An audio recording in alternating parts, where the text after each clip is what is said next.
So hello guys. आज जैसे कि आप देख पा रहे हो मैं आज आपको बेसबॉल स्पोर्ट का रूल्स बताऊंगा। हाँ, इंडिया में वो इतना पॉपुलर नहीं है, but I have so much interest in baseball. मुझे तो इस खेल से प्यार है। हमारे पास एक नेशनल टीम भी है। हाँ, मुझे पता है, एक फन फैक्ट है ये कि बहुत आदमी को नहीं पता, लेकिन हाँ, हम लोग के पास एक नेशनल बेसबॉल टीम है। हाँ, भले ही वो मतलब उतना अच्छा नहीं कर पाती है, और कैसे कर पाएगी जब हमारे यहाँ बेसबॉल के उतने अच्छे एकेडमिक्स ही नहीं है, तो कैसे अच्छा कर पाएगी। लेकिन फिर भी एक नेशनल टीम है, तो एक फन फैक्ट हो गया। अब आते हैं इस वीडियो के टॉपिक पे। इस वीडियो से आपको मैं बेसबॉल के रूल्स समझाऊंगा एंड ट्रस्ट मी, बेसबॉल के रूल्स देखने में ही कॉम्प्लिकेटेड है, लेकिन आप एक बार समझ जाओगे ना तो आपको गेम से भी प्यार हो जाएगा। तो स्टार्ट करते हैं। जैसे कि आप देख पा रहे हो, ऐसा होता है बेसबॉल के स्टेडियम। तो यहाँ पे बेसबॉल के स्टेडियम एक डायमंड शेप का होता है, जैसे कि आप देख ही पा रहे हो। यहाँ पे ये जो एक सर्कल काइंड ऑफ है, इसको कहते हैं माउंड। जहाँ पे पिचर मतलब क्रिकेट के रिस्पेक्ट में बोला जाए तो जो बॉल फेंकता है उसको कहते हैं यहाँ पे पिचर। वो बॉल फेंकता है इस माउंड से। एक बॉलिंग टीम के एक पिचिंग फील्डिंग टीम में टोटल 9 प्लेयर्स रहते हैं एक टाइम पे। उसमें उस सारे मैं पोजीशंस का आपको नाम बता रहा हूँ। जो माउंड होता है, जो माउंड है उसमें रहते हैं, उसमें खड़ा होके पिचर अपना डिलीवरी बॉल फेंकता है। फिर नीचे यहाँ पे कैचर रहता है जो कि वो बॉल पकड़ता है। पीछे यहाँ पे इसको कहते हैं फर्स्ट बेस, जहाँ पे फर्स्ट बेसमैन, ये है सेकंड बेस, और फर्स्ट बेस और सेकंड बेस के बीच में रहता है सेकंड बेसमैन, और ये है थर्ड बेस, और इसमें रहता है थर्ड बेसमैन। और फर्स्ट बेस और थर्ड बेस और थर्ड बेस और सेकंड बेस के बीच में रहता है शॉर्ट स्टॉप। और ये हो गया इनफील्ड। जैसे कि आप देख पा रहे हो येलो कलर का वो है इनफील्ड। पीछे और जो ग्रीन कलर का है उसको कहते हैं आउटफील्ड। वहाँ पे एक बीच में रहता है सेंटर फील्डर, लेफ्ट में लेफ्ट फील्डर और राइट में राइट फील्डर। तो ये हो गया पोजीशंस। अब रूल्स की बात करते हैं। जब पिचर माउंड से बॉल फेंकता है तो जो बैटिंग करता है उसको कहते हैं बैटर, जो बेसबॉल बैट लेके बैटिंग करता है। अब यहाँ पे जैसे कि मैंने बताया आपको, यहाँ पे पहले फर्स्ट बेस, सेकंड बेस और थर्ड बेस होता है। तो पिचर जैसे ही इसको हिट करे, जैसे ही एक बॉल को मान लो कि बॉल को हिट कर दिया, तो उसको बैटर को ये बेसबॉल बैट फेंक के फर्स्ट बेस की तरफ भागना पड़ेगा। अगर फर्स्ट बेस की तरफ परफेक्टली भाग गया तो बहुत अच्छी बात है, लेकिन अगर मान लो कि उतना अच्छा हिट नहीं हो पाया और थर्ड बेस में जो बेसमैन था वो बॉल को पकड़ के फर्स्ट बेसमैन की तरफ फेंक दिया, और फर्स्ट बेसमैन ने इस बॉल को पकड़ के फर्स्ट बेस पे स्टेप कर दिया, और तब तक ये बैटर फर्स्ट बेस तक नहीं पहुंचा, तो वो बैटर हो गया आउट। आउट होने के टोटल बहुत सारे नियम हैं। टोटल बहुत सारे नियम पे आउट हो सकते हैं। एक तो ये हो गया। अब मान लो कि थोड़ा दूर मार दिया है, मतलब आउटफील्ड तक मार पाया है बैटर, तो वो पहला फर्स्ट बेस तक तो आराम से पहुंच गया। अब उसको लगा कि मैं सेकंड बेस तक भी पहुंच सकता हूँ, तो वो सेकंड बेस तक भी दौड़ेगा। लेकिन तब तक मान लो कि सेकंड बेसमैन को पास आ गया बॉल और ये पहुंच नहीं पाया, तो बैटर हो जाएगा आउट। ये हो गया सेकंड तरीके से आउट होना। अब मान लो कि बैटर बॉल को सीधा मारा और किसी फील्डर ने डायरेक्ट कैच कर लिया, तो वो हो गया कैच आउट।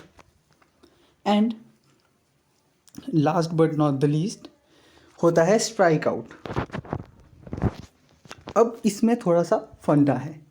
वो फंडा क्या है कि जब पिचर बॉल फेंकता है ना, तो एक जोन होता है, एक स्क्वायर शेप का जोन होता है, उसी के अंदर पिचर को बॉल फेंकना है।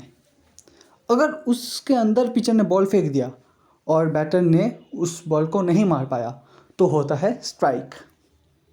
अगर मान लो पिचर ने इस जोन के बाहर बॉल फेंका, इधर बॉल फेंक दिया, तो वो हो गया बॉल। अभी अगर मान लो पिचर ने जोन के बाहर बॉल फेंका, लेकिन बैटर को लगा कि ये जोन के अंदर होगा, तो बैटर ने बेसबॉल बैट को स्विंग करा दी, तो भी वो माना जाएगा स्ट्राइक। अब आउट कैसे हो सकते हैं? अगर 3 स्ट्राइक हो गया ना तो बैटर आउट हो जाता है।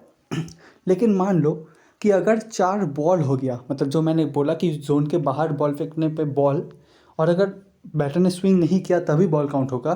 तो अगर 4 बॉल हो गया तो बैटर को फर्स्ट बेस तक डायरेक्ट वॉक मिल जाएगा। अब रन्स कैसे स्कोर कर सकते हैं? रन स्कोर करना काफ़ी टफ है बेसबॉल में सच में बहुत टफ है रन स्कोर करना। इसीलिए आप देखोगे ना, ज़्यादातर बहुत लो स्कोरिंग ही मैचेस रहते हैं। तो आप रन्स कैसे स्कोर कर सकते हो? मान लो एक बैटर ने थोड़ा मार के फर्स्ट बेस तक पहुंच गया। जब फर्स्ट बेस तक पहुंचेगा ना तो एक नया बैटर आएगा बैटिंग करने।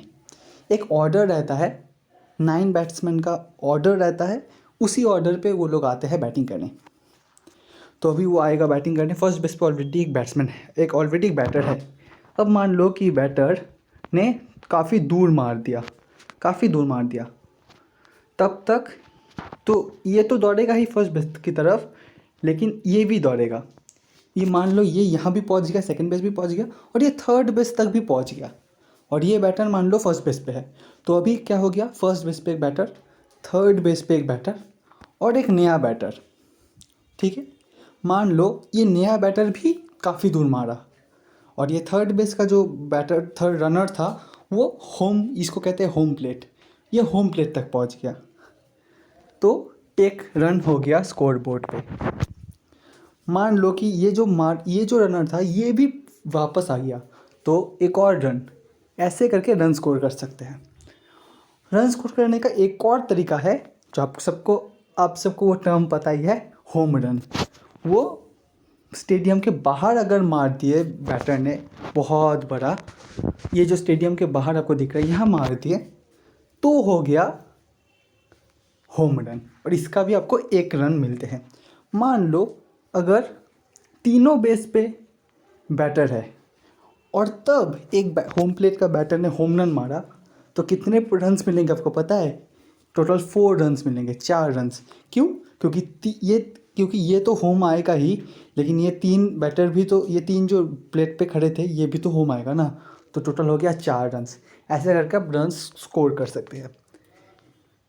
और एक इनिंग्स में आप 3 बार आउट हो गए, कैसी भी आउट हो, 3 बार आउट हो गया ना तो खेल ख़त्म, एक इनिंग्स का आपका गेम ख़त्म है। ऐसे टोटल 9 इनिंग्स खेला जाता है। हर एक टीम टोटल 9 टाइम्स बैटिंग करते हैं, एंड 9 टाइम्स बैटिंग करने के बाद जिसका स्कोर सबसे ज़्यादा वो जीत जाता है। अब यहाँ पे कुछ मेजर टर्म्स है होम रन, जो कि मैं आपको समझा दिया। RBI किसे कहते हैं? RBI उसे कहते हैं जब मान लो एक बैटर थर्ड बेस पे ऑलरेडी है, ठीक है, और इसने एक शॉट मारा आउटफील्ड में, और ये तो फर्स्ट बेस तक ही पहुंच पाया, लेकिन ये जो बैटर था इसने होम्स करके अपने टीम के लिए 1 रन स्कोर कर दिया। तो RBI जिसने इस बैटर के लिए RBI चला जाएगा इसके नाम पे। समझ में आया होगा। हिट किसको कहते हैं? हिट इसी को कहते हैं अगर आप एक बेस तक पहुंच सकते हो तो उसको कहते हैं हिट। स्ट्राइक तो मैं आपको बताया जोन के अंदर होना चाहिए, स्ट्राइक आउट भी बताया। वॉक उसे को कहते हैं अगर 4 बॉल्स हो गया तो बैट्समैन को सीधा फर्स्ट बेस तक भेज दिया जाएगा, तो इसी को कहते हैं वॉक। अब आपको समझ में आ गया होगा बेसबॉल के काफ़ी सारे रूल्स बता दिए मैंने, एंड बहुत सारे रूल्स बता दिया। अगर आपको और कुछ ज़्यादा रूल्स जानना है तो ज़रूर बताइएगा, मैं उस पॉइंट पे ज़्यादा फोकस करके वो बताऊंगा।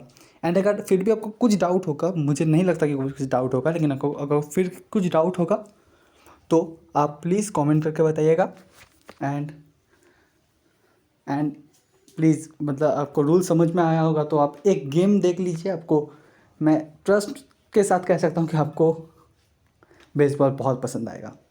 सो अगर आपको मेरे एक्सप्लेनेशन अच्छा लगा होगा तो लाइक कीजिएगा एंड कमेंट करके ज़रूर बताइएगा एंड सब्सक्राइब भी मेरे चैनल को ज़रूर कर दीजिएगा। Thank you so much. Bye bye, मिलते हैं आपसे नेक्स्ट वीडियो में। टाटा।